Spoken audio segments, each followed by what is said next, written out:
Hi welcome back to my channel. ఈరోజు కథ నా రాక్షసుడు 9వ భాగాన్ని వినేద్దాం. బ్రేక్ఫాస్ట్ లోపల పెట్టమని చెప్తుంది. ఈ 3 రాత్రులు మీరు కిందికి రావాల్సిన అవసరం లేదు, ఇక్కడే ఉండండి, మీకేం కావాలో తీసుకొచ్చి ఇస్తాం అని చెప్పి రాజ్యం అక్కడి నుంచి వెళ్ళిపోతుంది. ఇంట్లో ఒక్కరు కూడా నన్ను పట్టించుకునే వాళ్ళే లేరు, ఎప్పుడు వాళ్ళకి వాళ్ళే మాట్లాడేసుకుంటారు, కనీసం నా అభిప్రాయం కూడా అడగరు అంటూ బాధపడుతూ బెడ్ మీదకి వచ్చి కూర్చుంటుంది సీత. ఓయ్, ఏం ఆలోచిస్తున్నావు? అయినా నీ ఆలోచన ఏముందిలే, నా నుంచి తప్పించుకునే ప్రయత్నం చేస్తావు, అది నీ వల్ల కాదు, మన మధ్య అన్నీ అయిపోయాయి, అలాంటప్పుడు ఒకరి మీద ఒకరికి ప్రేమ పెరగాలి బంగారం అంటాడు. నీకు అలా జరగకుండా నా నుంచి తప్పించుకోవాలనే ఫీలింగ్ ఎందుకు వస్తుంది అంటే, నీ మనసులో ఎవరైనా ఉన్నారా అంటూ తన పక్కగా వచ్చి కూర్చుంటాడు. చెప్పులే, నేను తప్పుగా అనుకోను, నువ్వు పృథ్వీ ఎక్కడి వరకు వెళ్ళారు? ఆలు నేర్చుకున్నారా లేకుంటే ఏకంగా అంటూ తన వైపే చూస్తాడు. ఏంటి మౌనంగా ఉన్నావంటే అన్నీ అయిపోయాయి కదా అని అర్థమా? రావణ్ గారు, మీరు అనుకుంటున్నట్టు బ్యాడ్ క్యారెక్టర్ కాదు నాది, నా మీద ప్రేమ ఉంది పృథ్వీ గారికి, అది నిజమే, కానీ అది కూడా డాక్టర్ గారు చెప్పబట్టే నాకు తెలిసింది, అంతకు మించి మా మధ్య ఏమీ లేదు. పృథ్వీ గారు నాతో ఎక్కువ కూడా మాట్లాడేవారే కాదు, ఆయన పని ఏదో ఆయన చేసుకుంటూ వెళ్ళేవారు, అలాంటి వాళ్ళని బ్యాడ్ చేయకండి. అవును, అదే ఇప్పుడు ఎవరైనా వచ్చి నా గురించి నీ ముందు బ్యాడ్గా మాట్లాడితే నువ్వేమంటావు? ఏమీ అనవు. అదే పృథ్వీ గురించి నేను మాట్లాడితే నీకు అంత కోపం వస్తుంది. అంటే వాడంటే నీకు కూడా ఇష్టమని అర్థమవుతుంది, అంతేగా? వాడొకడైనా ఇంకా ఎవరైనా ఉన్నారా? రావణ్ గారు, మీరు ఇప్పటికే చాలా ఎక్కువ మాట్లాడారు, ఉన్నది మాట్లాడితే అంత కోపం ఏంటే నీకు? నా కోపం ఎలా ఉంటుందో నన్ను కూడా చూపించమంటావా? అసలే పిచ్చుకలా ఉంటావు, పట్టుకుంటే చస్తావు, చెప్పు అన్నాడు. ఏముందని చెప్పాలి? అయ్యో రామా, నీది పృథ్వీ లవ్ స్టోరీ చెప్పు. మీకు ఒకసారి చెప్తే అర్థం కావట్లేదా? మా మధ్య అలాంటి స్టోరీ ఏమీ లేదు, మీరు నమ్మినా నమ్మకపోయినా. అయ్యో, కథలు భలే చెప్తావే నువ్వు. మొన్న మా నాన్నమ్మకి ట్రీట్మెంట్ ఇచ్చేటప్పుడు వాడు నీకు కాల్ చేశాడా లేదా? అవును, చేశారు. మరి నాకు కలవాలని ఉంది, కానీ ఇంట్లోంచి బయటికి రాలేకపోతున్నాను అని వాడితో చెప్పావా లేదా? చెప్పాను. అంటే ఈ మాటకి అర్థమేంటి? వాడిని నువ్వు ప్రేమిస్తున్నావనే కదా? మీలాగా ఒకవైపు మాటలు విని మీకు నచ్చినట్టు మీరు ఊహించుకుంటున్నారా? అసలు ఆయన నాతో ఏం మాట్లాడారో మీకు తెలుసా? అంత తెలుసుకోలేని పిచ్చివాణ్ణి కాదు, తెలుసుంటే ఇలా ఎందుకు మాట్లాడతారు అంది. ఏంటి ఊరుకుంటున్నానని మాటకి మాట ఎదురు చెప్తున్నా? ప్రతిదాన్ని తప్పుడు కోణంలో చూసే వాళ్ళని ఏమంటారు? హాస్పిటల్లో పేషెంట్స్ నా గురించి అడుగుతున్నారని పృథ్వీ గారు చెప్పారు, నాకు రావాలని ఉంది కానీ రాలేకపోతున్నానని మాత్రమే చెప్పాను. దాన్ని మీరు ఒకవైపు మాటలు విని తప్పుగా అర్థం చేసుకుంటున్నారు. అమ్మాయిల గురించి తెలుసుకోకుండా తప్పు పట్టడంలోనే అర్థమవుతుంది మీ క్యారెక్టర్ ఏంటో అని. అయ్యో, నా క్యారెక్టర్ డిసైడ్ చేసే అంత పెద్దదానివి అయిపోయావే? మరి మీరు నా క్యారెక్టర్ డిసైడ్ చేస్తున్నారు కదా. ఈ స్టేజ్కి రావడానికి ఎంతమందిని తొక్కి చంపి వచ్చారో కూడా మీ మొహం చూస్తేనే అర్థమవుతుంది మీరు ఎంత క్రూరమైన మనిషి అని. చాలా ఎక్కువ మాట్లాడుతున్నావు సీత, నా కోపానికి బలి కావాల్సి వస్తుంది. మీ పర్సనల్స్ ఒకటి మాట్లాడితే మీకు అంత కోపం వస్తుంది, అలాంటిది నా క్యారెక్టర్ బ్యాడ్ చేసి మాట్లాడితే నాకే ఎంత కోపం వస్తుంది? తప్పు చేసిన వాళ్ళు భయపడాలి, తప్పు చేయని నాకు భయపడాల్సిన అవసరమే లేదు. మీరు ఏదంటే అది నోరు మూసుకుని పడి ఉంటానని అనుకోకండి. సీత అన్నంత మాత్రాన ఏడుస్తూ కూర్చోదు, ఎదిరించే శక్తి కూడా ఉంది నాలో. ఒక్క దెబ్బకు చచ్చి ఊరుకుంటావు, అలా చచ్చిన నీ గురించి అడిగే దిక్కు కూడా లేదు. నీకెందుకు ఎంత బలుపు? నేనేమన్నా నోరు మూసుకుని పడి ఉండాలి, లేకుంటే ఆ నోరే లేకుండా చేస్తాను అన్నాడు. మీ దగ్గర బలం ఉండొచ్చు, కానీ నా దగ్గర ఆత్మాభిమానం ఉంది. ఊరికే వస్తే ఒక్క రూపాయి కూడా తీసుకోను, అలాంటిది పనికిరాని మాటలు మాట్లాడుతుంటే వింటూ కూర్చోడానికి నేనేమి తిరుగుబోతు కాదు అని తను మాట్లాడుతున్న మాటలకి రెచ్చిపోతాడు రావణ్. తన జుట్టుని గట్టిగా పట్టుకుంటాడు. ఏంటి ఎక్కువ మాట్లాడుతున్నావు కదా, నీకు నేనేంటో చూపిస్తాను అంటూ తనని గట్టిగా బెడ్ మీదకి తోసేస్తాడు. అలా తన మీదకి వాలిపోతాడు. తనని నెట్టే ప్రయత్నం చేస్తుంది, కానీ తన బలం సరిపోవట్లేదు. తన 2 చేతుల్ని లాక్ చేస్తాడు తన చేతులతో. నా బలం ఏంటో చూపించాలి కదా అంటూ తన పెదవుల్ని రావణ్ పెదవులతో ముడివేస్తాడు. గింజుకుంటుంది సీత. తన వల్ల కాక తన కళ్ళలో నుంచి కన్నీళ్లు కారుతూ ఉంటాయి. అలా గట్టిగా కిస్ చేసి కొరికేయడం వల్ల తన పెదవి చిట్లి రక్తం కారుతూ కనిపిస్తుంది. అలా తన కట్టుకున్న చీర తన నుంచి వేరుపరుస్తాడు. కోపం ఆవేశంతో తనని లోబర్చుకునే ప్రయత్నం చేస్తాడు. అప్పుడే బయట డోర్ కొట్టిన శబ్దం వినిపించడంతో అది కూడా పట్టించుకోకుండా తన బ్లౌజ్ లాగే ప్రయత్నం చేస్తాడు. మళ్ళీ డోర్ గట్టిగా కొట్టడం వినిపిస్తుంది. ఇక తన మీద నుంచి పైకి లేచి డోర్ ఓపెన్ చేస్తాడు. ఎదురుగా కౌశిక్ కనిపిస్తాడు. ఏమైంది, ఎందుకు అలా తలుపులు బాధేస్తున్నావు అంటూ ఎర్రటి కళ్ళతో చెప్తాడు. తన్ని చూస్తుంటే భయం వేస్తుంది కౌశిక్కి. డిస్టర్బ్ చేశానా అనుకుంటూ, అందుకే వీడు ఎంత ఫైర్ అవుతున్నాడు అనుకుంటూ వణుకుతున్న గొంతుతో, నువ్వే కదా ఆఫీస్ ఫైల్స్ తీసుకొని రా, నేను ఇక్కడే వర్క్ చేస్తానని చెప్పావు, అందుకే ఆ ఫైల్స్ తీసుకొని వచ్చాను అని తన చేతిలో పెట్టి వెళ్ళిపోతాడు. ఆవేశంగా తలుపు క్లోజ్ చేసి ఆ ఫైల్స్ పక్కన విసిరేసి సోఫాలో కూర్చొని తన తలను పట్టుకుంటాడు. కింద పడి ఉన్న చీరని కప్పుకొని మోకాల మీద తలపెట్టి ఏడుస్తూ కనిపిస్తుంది సీత.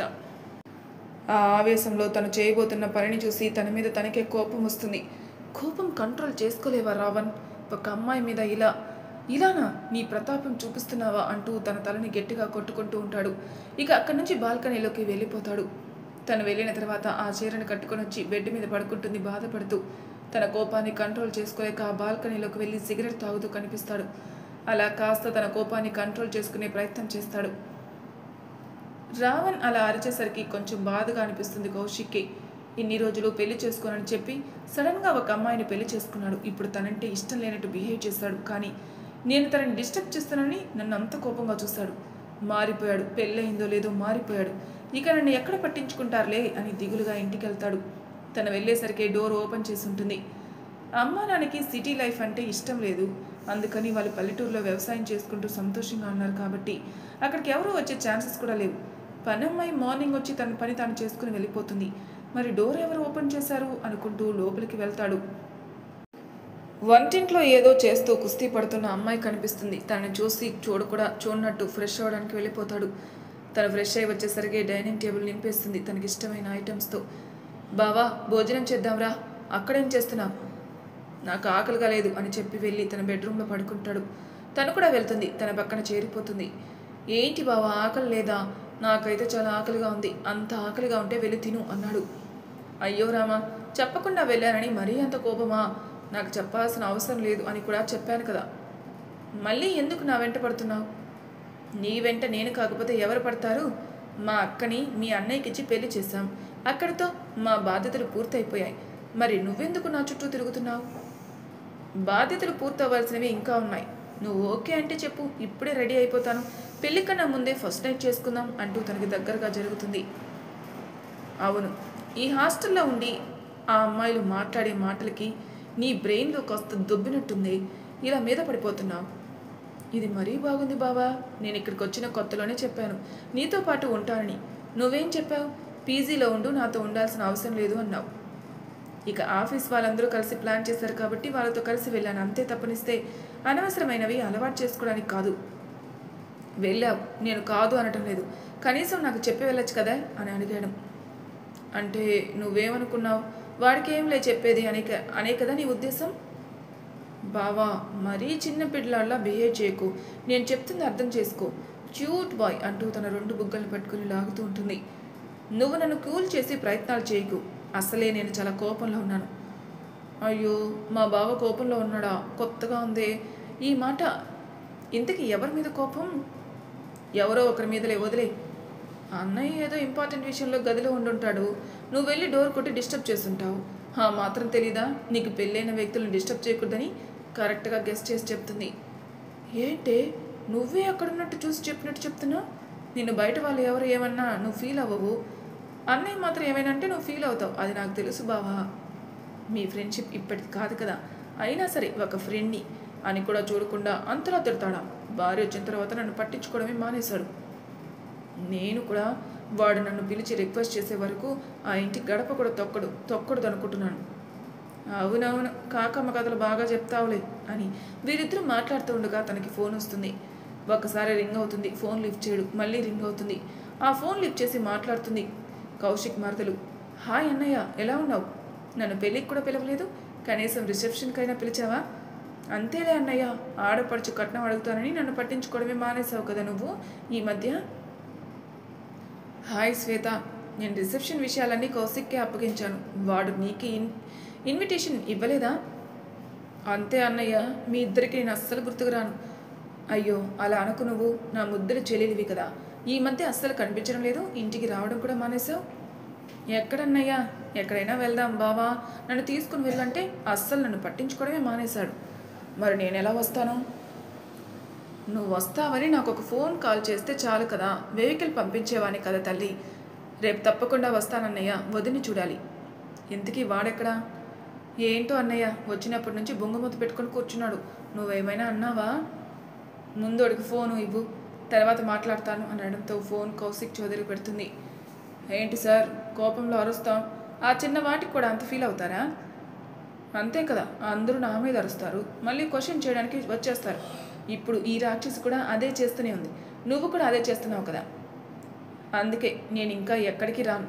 నేను వేరే ఆఫీస్లో జాబ్ చూసుకుంటున్నాను, అక్కడికి వెళ్తాను. ఎగస్ట్రాల్ మాట్లాడుకు, మూతి పగులుతుంది. ఎవరైనా పరాయి వాడు నిన్ను తిట్టాడా? నీ బెస్ట్ ఫ్రెండే నిన్ను తిట్టాడు, అంత మాత్రానికి అలుగుతావా? అంతేలేరా, భార్య వచ్చిన తర్వాత నన్ను పట్టించుకోలేదు. ఒక చిన్న విషయానికి అంత చికాకు పడిపోతున్నావు. అందుకే నేను అస్సలు ఆ ఇంటికి రాను. నోరు మూసుకొని ఈవినింగ్ శ్వేతను తీసుకొని ఇంటికి రాలేదనుకో, అప్పుడు నీ పరిస్థితి ఎలా ఉంటుందో నేను చెప్పలేను అని కాల్ కట్ చేస్తాడు. ఆర్డర్స్ మాత్రం బాగా వేస్తారు అంటూ ఇంకా మండిపోతూ ఉంటాడు. అలా మాట్లాడుకుంటూ ఉంటే తన మీదకి చేరిపోతుంది శ్వేత. పైన పడకు అని ఎన్నిసార్లు చెప్పాలి నీకు? ఏమో బావా, తెలీదు. నీ దగ్గరికి వచ్చానంటే ఇలా నీ గుండెల మీద పడుకొని ఉండిపోవాలనిపిస్తుంది. అన్నయ్యకి పెళ్ళి అయిపోయింది కదా, నాకు కూడా జాబ్ చేసే ఇంట్రెస్ట్ కూడా లేదు. నిన్ను పెళ్లి చేసుకుని పిల్లల్ని కని వాళ్ళని చూసుకుంటూ ఉండిపోతాను. ఆ విషయం మీ బాబుతో చెప్పకూడదా? ఎవరో ఒకరిని తీసుకొని వచ్చి నీకు పెళ్లి చేస్తాడు. పిచ్చి పట్టిందా నీకు? ఎవరో ఒకరిని తీసుకొని వస్తే నేనెలా చేసుకుంటాను? మా అన్నయ్య పెళ్లి రోజు ఫిక్స్ అయిపోయాను, నువ్వే నా భర్త అని. అమ్మా నాన్నలు కూడా చెప్పేశాను. వాళ్ళు ఇంకొకరిని తీసుకొచ్చే సాహసమే చేయలేరు. అయినా ఇంత రౌడీ ఏంటి నువ్వు? మా బావ ఉన్నాడు, ఎంతో సున్నితమైన మనసు. మీ బావ సాఫ్ట్, మీ అక్క మా అన్నయ్యని బాగా ఆడుకుంటుంది కదా. నేను అంతే అంటూ తన పెదవుల్ని కౌశిక్ పెదవులతో ముడివేస్తుంది. ప్రేయసి ఇస్తున్న ముద్దుని వద్దు అనరు కదా, అలా ఆ ముద్దుని ఒక 5 minutes కంటిన్యూ చేస్తారు ఇద్దరు. తర్వాత తన నుంచి వేరుపడుతుంది శ్వేత. బావా లే, ఇప్పటికైనా ఏమైనా తిందాం, ఆకలిగా ఉంది. మార్నింగ్ వచ్చాను తెలుసా, అప్పటి నుంచి వంట చేస్తూనే ఉండిపోయాను. నీకు ఎగస్ట్రాకి ఇచ్చి తప్పు చేస్తానే, ఇల్లు మొత్తం గబ్బు చేస్తావు. నాకు కాకపోతే ఎవరికి ఇస్తావు చెప్పు? ఎప్పటికైనా ఇక్కడ ఉండాల్సింది నేనే కదా. అన్నయ్య ఇక్కడ నన్ను ఇంటికి తీసుకురామన్నట్టు గుర్తు. పెళ్ళైన తర్వాత మొదటిసారి వెళ్తున్నాం కాబట్టి వాళ్ళ కోసం ఏమైనా గిఫ్ట్ తీసుకోవాలి అని తను మాట్లాడుతూ ఉండగానే శ్వేత ఫోన్కి మెసేజ్ వస్తుంది. ఫోన్ తీసుకొని చూసిన శ్వేత షాక్ అవుతుంది. ఏమైంది, అంతలా కప్పనోరు తెరిచావు అని అడుగుతున్న కౌశిక్కి తన ఫోన్లో వచ్చిన మెసేజ్ చూపిస్తుంది. తన అకౌంట్కి 10 lakhs ట్రాన్స్ఫర్ అవుతాయి. ఆ మెసేజ్ని కౌశిక్ కూడా చూపిస్తుంది. కౌశిక్ మనీ ఎక్కడి నుంచి ట్రాన్స్ఫర్ అయింది అని డీటెయిల్స్ చూస్తాడు. అది ఎవరు పంపించారు కూడా తెలుసుకుంటాడు. ఆడపడుచు కట్నం అని ఏదో వాగావు కదా, అందుకే వాడు మనీ ట్రాన్స్ఫర్ చేశాడు. అందులో నువ్వు ముద్దుల చెల్లివి. నువ్వు అడిగిన తర్వాత వాడు ఇవ్వకుండా ఉంటాడా? ఏంటి బావా మరీ ఇంతనా? అన్నయ్యకి తిరిగిచ్చేయి అని కౌశిక్కి చెప్తుంది. శ్వేత, వాడు ఒక్కసారి ఇచ్చిన తర్వాత దాన్ని రిటర్న్ అస్సలు తీసుకోడు. నువ్వు ఇచ్చే ప్రయత్నాలు కూడా చేయకు, మళ్ళీ వాడికి కోపం వస్తుంది. అంటే నువ్వు నన్ను అన్నయ్య అనుకోవడం లేదా అని ఫీల్ అవుతాడు. వాడి గతం ఏంటో నీకు తెలుసు కాబట్టి సైలెంట్ అయిపో. బావా, నాకు కొంచెం ఇబ్బందిగా అనిపిస్తుంది ఇంత అమౌంట్ చూస్తుంటే. సరే, ఆ అమౌంట్లోనే సీతకి అలాగే వాడికి ఏమైనా గిఫ్ట్లు తీసుకో, సరిపోతుంది. మంచి ఐడియా ఇచ్చావు బావా. బ్రిలియంట్ ఐడియాస్ నీ బ్రెయిన్లో ఎలా ఉంటాయో తెలుసా? చాలే అబ్బా, నువ్వు అంత క్యూట్గా ఫేస్ పెట్టుకు బావా, ముద్దు చేస్తున్నావు. అవునులే, తప్పు చేసి కవర్ చేసుకోవడంలో నువ్వు టాపర్ కదా. మళ్ళీ మొదలు పెట్టావా స్వామి? ఇక్కడితో దాన్ని మర్చిపో. ఇంకొకసారి మళ్ళీ మొదలు పెట్టావంటే నా లగేజ్ తీసుకుని ఇక్కడికి వచ్చేస్తాను. తర్వాత నన్ను భరించడం నీకే కష్టం అవుతుంది. ఏమంటావు, వచ్చేయినా? వద్దులే తల్లి అని అనడంతో ఇద్దరు కలిసి భోజనం చేస్తారు. ఏంటి, వంటలు ప్రాక్టీస్ చేసావా? ఇంత అద్భుతంగా చేసావు. మరి ఏమనుకుంటున్నావు, ఈ శ్వేత అంటే మామూలుగా ఉంటుందా? అవును, నిన్ను చూస్తే ఆ శ్వేత నాకు గుర్తుకొస్తుంది నాకు అని ముసుముసుగా నవ్వుతాడు. మూతి తిప్పుకుంటుంది శ్వేత. అలా ఇద్దరు కలిసి లంచ్ పూర్తి చేసిన తర్వాత కొంచెంసేపు రెస్ట్ తీసుకుని వాళ్ళ కోసం గిఫ్ట్ తీసుకుని ఈవినింగ్ ఇంటికి బయలుదేరుతారు. రాజ్యం గారు హాల్లో కూర్చొని కాఫీ తాగుతూ కనిపిస్తుంది. వెంటనే ఆవిడ దగ్గరికి వెళ్ళి ఆవిడ పాదాలకి నమస్కరిస్తుంది. ఏంటి శ్వేత, అసలు అడ్రస్ మర్చిపోయావా? ఇంటికి రావడమే మానేసావు? కనీసం ఒక మనవరాలు ఉందే, దానికి ఫోన్ చేసి పిలుద్దామే అని ఏమైనా ఆలోచన ఉందా రాజ్యం నీకు? చెప్పులే, ఇప్పుడు మాట్లాడేస్తున్నావు. కనీసం నన్ను రిసెప్షన్కి పిలిచావా అని లొడలడా వాగుతూ ఉండేసరికి తప్పు చేసింది కాబట్టి మాట్లాడకుండా మౌనంగా ఉంటుంది రాజ్యం. అది సరేలే, దాని గురించి వదిలేసేయి. అంతేలే, తప్పు నీ దగ్గర ఉంది కాబట్టి నన్ను మాట్లాడుకుని నా మాటలు కట్టి పెట్టేశావు. అల్లరి శ్వేత, అల్లరి మొదలుపెట్టిందా అత్తయ్య? మొదలుపెట్టిందే, నన్ను ఆడిస్తుంది. ఇది తప్పు నా దగ్గర ఉంది కాబట్టి. రిసెప్షన్కి నేను పిలవలేదట, అందుకని ఇది అలిగిందట. అవునా శ్వేత అంటూ తన దగ్గరకు వస్తుంది. తన చెవి మెలిపెడుతుంది. మరి నేను ఫోన్ చేసి పిలిచాను కదా, ఎందుకు రాలేదు అని అడుగుతుంది. ఏంటంటే మీరు ఫోన్ చేసి ఇన్వైట్ చేశారా? మేము పిలవలేదని ఇది ఇంత టార్చర్ చూపించిందో తెలుసా? ఆఖరికి రావణ్ కూడా అడిగేసింది. ఒక చెల్లి ఉంది, దాని రిసెప్షన్కి ఇన్వైట్ చేయాలని కూడా లేదా అన్నయ్య నీకు అని దొంగమొహంది అంటూ తనని నమిలి తినేలేసా చూస్తాడు. అంటే అమ్మ ఆ రోజు నాకు మీటింగ్ ఉంది, అందులో నాకు ఇప్పుడు నైట్ షిఫ్ట్ వేశారు కదా, నేను నీకోసం ఎంతో ట్రై చేశాను, బట్ మా మేనేజర్ గారు లీవ్ ఇవ్వలేదు. మరి అలా చెప్పకుండా మమ్మల్ని దోషుల్ని చేస్తున్నావు కదే? అవునమ్మా, నువ్వు పిలిచావు, మిగిలిన వాళ్ళు నన్ను పిలవలేదు కదా. అంటే ఇంట్లో ఒకరు పిలిస్తే సరిపోదేని నీకు అల్లరి కోతి అంటుంది రాజ్యం. అది సరే, ఈ పెద్దవాళ్ళతో ముచ్చట్లు ఎప్పుడు ఉండేది కదా. బావా పైకి వెళ్ళి వస్తాను, వదిన పైన ఉందా? మా అన్నయ్య ఎన్ని రోజుల నుంచి పెళ్లి చేసుకో అంటే బెట్టి చేశాడు, ఇప్పుడు ఏకంగా పెళ్లి చేసుకున్నాడంటే మా వదిన అందానికి అన్నయ్య ఫ్లాట్ అయిపోయాడేమో అంటూ నవ్వుకుంటూ పైకి వెళ్ళిపోతుంది. ఇది ఏం మాట్లాడినా వాడికి తప్పుగా అనిపించదు. అందులో ఇది మాట్లాడుతూ ఉంటే సంతోషంగా తన వైపు చూస్తూ ఉంటాడు. ఇది ఉన్నంతసేపు ఎవరిని అరవడు కూడా. రావణ్కి శ్వేత అంటే చెప్పలేని అభిమానం. అవునమ్మమ్మ, శ్వేతని చూస్తే వాడికి భూమి గుర్తుకొస్తుంది. నాతో చాలాసార్లు చెప్పాడు భూమిని నేను శ్వేతలో చూసుకుంటున్నానని. మరి మనం ఏం మాట్లాడలేం కదా. నిజమే, భూమి ఉండి ఉంటే ఈ సమయాన్ని చూసి ఎంతో సంతోషించేది. అది పోతూ పోతూ మన ఇంట్లో సంతోషాన్ని అన్నీ తీసుకుని వెళ్ళిపోయింది. మళ్ళీ ఈ సీత ఆ సంతోషాన్ని తిరిగి తీసుకొస్తుందేమో అన్న ఆశతో ఇంకా నా కళ్ళు ఎదురు చూస్తున్నాయి కౌశిక్. తప్పకుండా అమ్మమ్మ, మీ కోరిక తప్పకుండా నెరవేరుతుంది. వాడిలో ఒకప్పుడు నా కోపం కనిపించట్లేదు, కాస్త మార్పు కనిపిస్తుంది. ముందు ముందు ఆ సీత మన వాటిని మార్చేస్తుంది. అసలే ఈ కోతి పైకి వెళ్ళింది, ఏం చేస్తుందో నేను కూడా వెళ్ళి చూసొస్తాను అని అక్కడికి వెళ్తాడు. డోర్ లాక్ చేసిన శ్వేత రావణ్ వచ్చి తలుపు తీస్తాడు అంటూ తనని గట్టిగా హాక్ చేసుకుంటుంది. అలాగే తనకి బొకే ఇస్తుంది. థ్యాంక్ యూ సో మచ్ రా అంటూ తన తలను నిమురుతాడు. వదిన ఏం చేస్తుంది అని అడుగుతాడు. తను పడుకొని ఉండడం గమనిస్తుంది. హాయ్ వదిన అంటూ తన చెవి దగ్గర పెద్దగా అరుస్తుంది. ఉలిక్కి పడి మరీ లేస్తుంది సీత. తనెవరో తెలియదు కాబట్టి తనని ఆశ్చర్యంగా చూస్తుంది.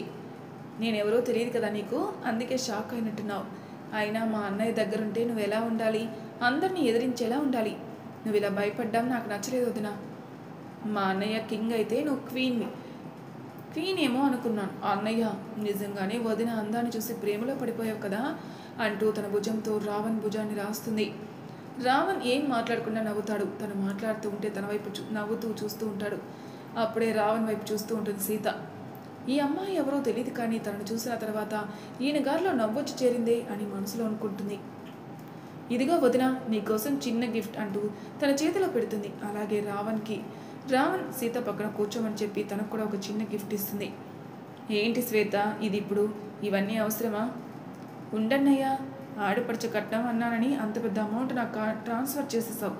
మళ్ళీ ఇంత అమౌంట్ నాకు అవసరమా అని అంటే నువ్వు తీసుకుంటావో చెప్పు. నిజంగానే అది నీకు చెందాలి కాబట్టే ఇచ్చాను. ఇంకా ఎక్కువ ఇస్తే నువ్వు తీసుకోవని ఇవ్వలేదు. అయ్యో అన్నయ్య, ఇంకా చాలు. ఒక కడుపులో పుట్టకపోయినా అసలు నేనెవరో కూడా మీకు తెలియదు. మహా అయితే ఒక 3 ఏళ్ల క్రితం పరిచయం అయ్యాను. నువ్వు చూపించే ప్రేమని మాటల్లో వర్ణించలేనన్నయ్య అంటూ కన్నీళ్లు పెట్టుకుంటుంది శ్వేత, నీకు ముందే చెప్పాను, నువ్వు నా చెల్లివని. ఏడవకూడదు, నువ్వు వాణ్ణి ఏడిపించాలి. అది నువ్వు చెప్పకపోయినా చేస్తుందిలే, ఎందుకంటే మీ చెల్లి కదా అంటూ లోపలికి వస్తాడు కౌశిక్. వచ్చావా, అలకపోయిందా బాబు? మూతి తిప్పుకొని సోఫాలోకి వెళ్ళి కూర్చుంటాడు. గిఫ్ట్స్ ఓపెన్ చేయమంటుంది. గిఫ్ట్ ఓపెన్ చేసిన తర్వాత ఒక బ్రాస్లెట్ కనిపిస్తుంది.